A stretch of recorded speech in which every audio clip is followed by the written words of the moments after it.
కృష్ణా జిల్లాకు సంబంధించి ఎన్టీఆర్ జిల్లాకు సంబంధించి ఉమ్మడి కృష్ణా జిల్లాలో ఒక సీటు ఉంది, మైలవరం అనేటువంటి సీటు. ఈ సీటుకు చంద్రబాబు నాయుడు వేలం పెట్టారు. ఆ వేలంలో ఏం జరిగిందంటే ముఖ్యంగా దేవినేని ఉమ ఓడిపోయారు. దేవినేని ఉమ పొలిటికల్ లైఫ్కి చంద్రబాబు నాయుడు ఎండ్ కార్డ్ వేశారు. 100 కోట్లతో వసంత టీడీపీ టికెట్ తెచ్చుకుంటున్నారు. గతంలోనే ఉమ ఆరోపణలు చేసినటువంటి సిచ్యువేషన్. సో ఈరోజు వసంతకు టికెట్ ఇవ్వడం పైన ముఖ్యంగా ఒక 100 కోట్ల రూపాయలకు సంబంధించి డీల్ జరిగిందనేటువంటిది డైరెక్ట్గా దేవినేని ఉమ చేసినటువంటి ఒక కామెంటు, ఒక ఆరోపణ అనేటువంటిది ఈరోజు నిజమవుతున్నట్టు కనిపిస్తుంది. ఏ విధంగా టీడీపీ క్యాడర్లో చర్చ జరుగుతుంది, ముఖ్యంగా చాలా వరకు తెలుగుదేశం పార్టీ నుంచి మొదటి నుంచి ఉన్నటువంటి వ్యక్తి దేవినేని ఉమ ఇంతటితో ఆయన రాజకీయ భవిష్యత్తు ఖతమైపోయినట్లయినా ఈసారి ఎన్నికల్లో ఆయన పోటీ చేయడం లేదా? అనుచరులు ఏమంటున్నారు? దేవినేని ఉమకు సంబంధించినటువంటి ఫ్యూచర్ కోర్స్ ఎలా ఉండబోతోంది? అశోక్.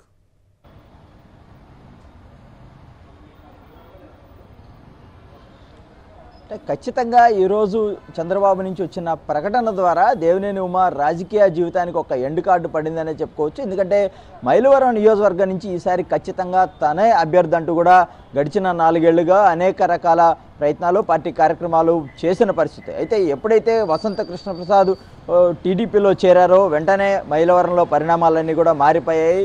మొత్తం కూడా మైలవరం టికెట్ అతనికే ఇస్తారని చెప్పి ప్రచారం మొదలైంది. దీంతో ఉమాలో ఆందోళన మొదలైంది. ఉమా నేరుగా చంద్రబాబుకే వార్నింగ్ ఇచ్చిన పరిస్థితి. 100 కోట్ల డీల్తో ఇతను ఈ టికెట్ కొనుక్కోవాలని చూస్తున్నారు, ఇలాంటి వారిని రానివద్దంటూ కూడా చాలా స్పష్టంగా ఒక బహిరంగ వేదిక మీదే చెప్పారు. ఆ తర్వాత కూడా కార్యకర్తల సమావేశాలు పెట్టి ఎట్టి పరిస్థితుల్లో వసంత కృష్ణప్రసాద్కు సహకరించమని తేల్చి చెప్పేశారు. అయితే చంద్రబాబు నాయుడు ఉమాను పిలిచి మాట్లాడారు.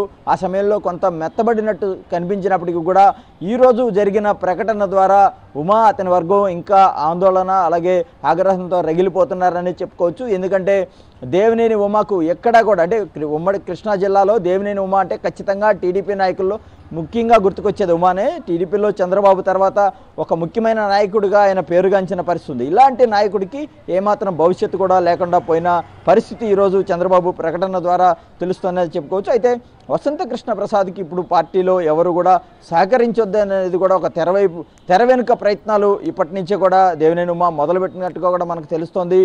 ముఖ్యంగా మైలవరంలో తాను ఎంతో ఆశపడ్డారు. ఒకసారి మంత్రిగా చేశారు మైలవరంలో గెలిచి, ఈసారి మైలవరంలో తనకు టికెట్ వస్తుందని చాలా ఆశపడ్డారు. స్థానికంగా నాయకులు క్యాడర్ కొంత తనను వ్యతిరేకించినప్పుడు కూడా వారందరినీ ఒప్పించి చంద్రబాబును కూడా ఒప్పించి తనకే సీటు తెచ్చుకుంటానని ఒక ధీమా నిన్నటి వరకు ఎవరైతే దేవినేని ఉమాలో కనిపించింది. కానీ ఈరోజు ఎవరైతే వసంత కృష్ణప్రసాద్ను మైలవరం టీడీపీ అభ్యర్థిగా చంద్రబాబు ప్రకటించారో దీంతో దేవినేని ఎవరైతే ఉమా ఆశలు పూర్తిగా గల్లంతయ్యాయని చెప్పుకోవచ్చు. ఇస్మాయిల్, ఇంకొక సీటు అవనిగడ్డకు సంబంధించి కూడా పెద్ద ఎత్తున చర్చ జరుగుతోంది. జనసేన అదేవిధంగా టీడీపీకి సంబంధించినటువంటి నాయకుల మధ్య, కార్యకర్తల మధ్య ఒక ఫైట్ ఉన్నటువంటి సిచ్యువేషన్.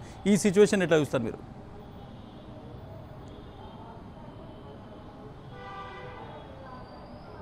అంటే ఉమ్మడి కృష్ణా జిల్లాలో మొత్తం 16 నియోజకవర్గాలు ఉన్నాయి. 16 నియోజకవర్గాల్లో కైకలూరు కావచ్చు, పెడన కావచ్చు, అవనగడ్డ అలాగే విజయవాడ వెస్ట్ ఈ 4 స్థానాలని మొదటి నుంచి కూడా జనసేన ఆశిస్తోంది. కానీ పెడన నియోజకవర్గంలో జనసేనకి ఇవ్వకుండా టీడీపీ అభ్యర్థికి ఇచ్చారు.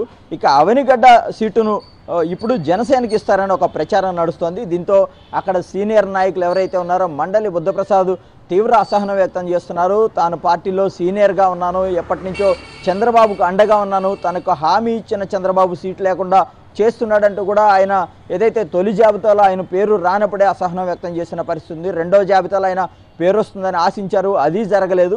మూడో జాబితాలో కూడా లేని పరిస్థితి. ఎందుకంటే జనసేనకు ఆ సీటు ఇస్తారని పూర్తిగా ఒక సమాచారం ఉంది. దీంతో ఎట్టి పరిస్థితుల్లో కూడా జనసేనకు సహకరించలేదని వారందరూ కూడా తేల్చి చెప్తున్నారు. టీడీపీ కార్యకర్తలు మండలి బుద్ధప్రసాద్కు సంబంధించిన అనుచరులంతా ఒక సమావేశం పెట్టుకున్నారు. ఖచ్చితంగా పవన్ కళ్యాణ్, చంద్రబాబు నాయుడు వారి నిర్ణయాన్ని పునఃసమీక్షించుకోవాలి, లేదంటే వారికి సహకరించమని చెప్పి వాళ్ళంతా కూడా ఒక అల్టిమేటం జారీ చేసిన పరిస్థితి కనబడుతుంది. ఒక తీర్మానం కూడా చేసుకున్నారు.